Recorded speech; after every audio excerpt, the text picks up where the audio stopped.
All right, thank you, and also welcome. It's great to see so many people here, and I know it's an exciting time for many of you. And one thing I can say is great school. This is my second year as the assistant principal, and I know I really was gravitated back to this building because I had the opportunity to teach in this building for 10 years ago. Then I had some other experiences. I was at Chaska High School as a dean there for a number of years. I taught overseas, did some other things, but it's just great to be back at Middle School East, and it's fun to be here. One of the things we want to talk about is just how the days look, and obviously starting with the classes. As sixth graders, we kind of break them down into our core classes. Then these are the classes everybody will be taking, which is science, social studies, math, language arts, and comm arts. And I know one of the questions as they're looking at Mentimeter, which is great, I have a few post-it notes here, is someone asked what's exactly taught in comm arts. And how we look at comm arts, communication arts, is it's really an extension of language arts. We look at the number of standards, learning targets, and things that we need to make sure that kids are ready for that next level. So we really take more time in sixth grade to really hit a lot of those language arts standards. So although it says comm arts, it's really an extension. I was in a comm arts class today, and I know they were working on a persuasive speech as they were working on that learning target within that class. So hopefully that answers that questions. But again, if that's not enough, feel free to stay after if you have additional questions about that. Other electives that kids have the opportunity, I know kids get really fired up about FACS class. Family and consumer science, students have the opportunity to participate in food labs to enhance culinary skills. They'll also be exploring the world of child development and early literacy. And another last year that we continued this year is our tech and design thinking. Students will really, it's all about the 4C's of students approach problem solving using a design thinking process and application through the use of current technology, really applying those skills of critical thinking, creativity, communication, and also collaboration. So those are a couple of the electives. Way on the right side, also, we have opportunities for performing arts and personal wellness. That can look differently depending on the interest. For instance, some people choose to be in band and then personal wellness. So on a 7-period day, it's an every other day, but on block day, we actually split the block in half, so they go to 45 minutes of personal wellness, and then they go to 45 minutes of band. Or they can choose to do choir and personal wellness. They can choose to do orchestra and personal wellness, or if they would like to have personal wellness every day and for an entire block, you also have that choice. So those are some of the choices that we have for courses. Another option we do have, which at the sixth grade level, they can take a world language. We don't have a lot of students access Spanish at the sixth grade level, primarily because it's a high school level class. And I know one of the questions that was Spanish, does it need to be taught at the high school level? And how our district has looked at it is you have, a number of years to look at foreign languages, and I know there's going to be even more options once you get into high school. Spanish tends to be, especially at the high school level, more students tend to take that language. That's why we offer it at the middle school level. Start it, you can in sixth grade. It is a high school level course. I think this year we have than 10 sixth graders that decided to take that, but we want to leave that as an option.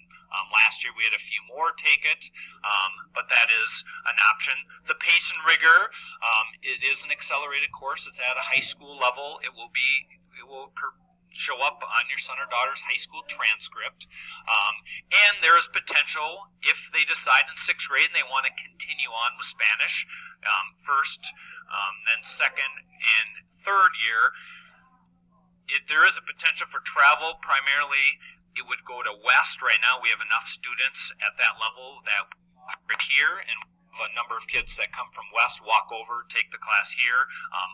Depending on how we want to choose that other years, we might travel the kids over there, but there is that potential. So if they're interested and they're really gung-ho about a language, I would encourage you to give them that option, but at the same time, just to realize that it is a high school level class.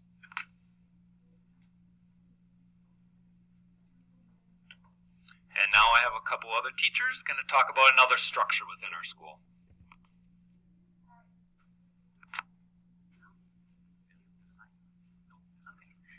microphones, apparently.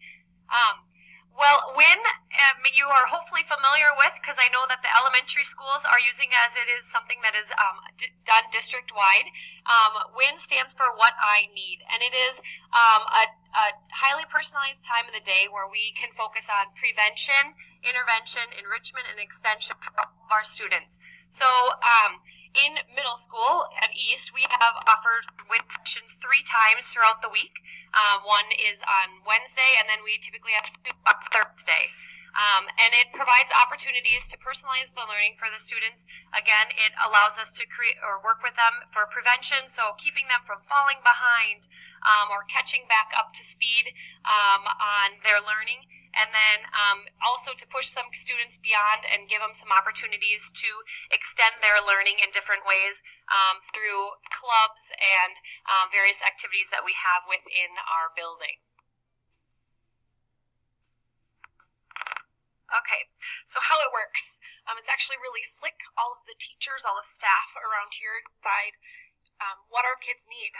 So if I'm teaching science, and this week I have this group of students who needs a coaching workshop, so small group, with a teacher, then I'm going to create a session for that. So all of our teachers create sessions based on what our kids need.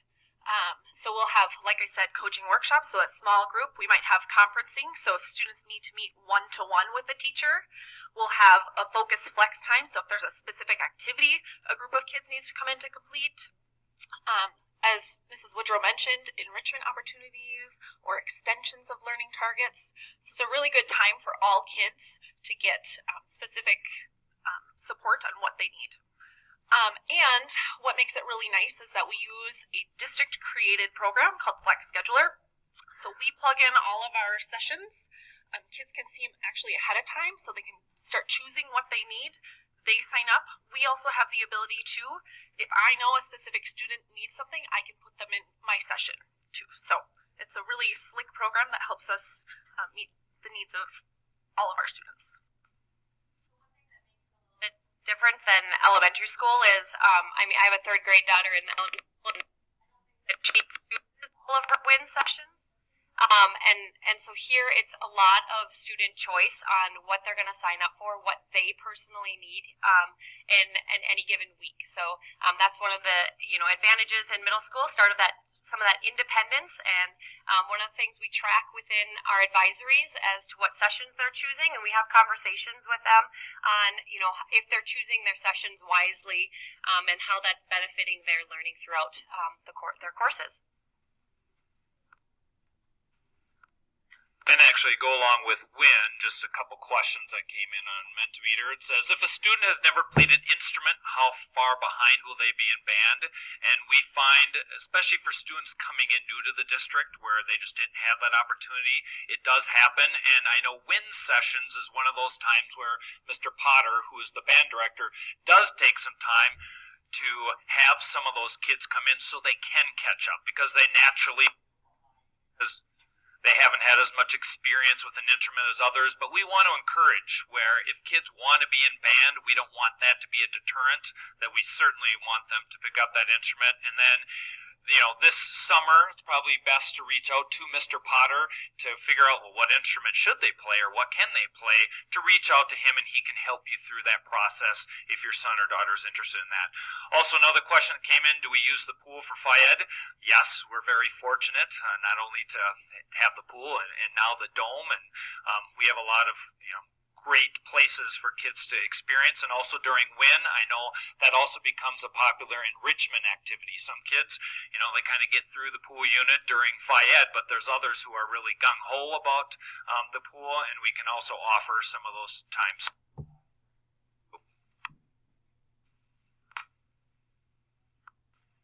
I know also, right from Mentimeter, new Chromebooks in WIN kind of goes right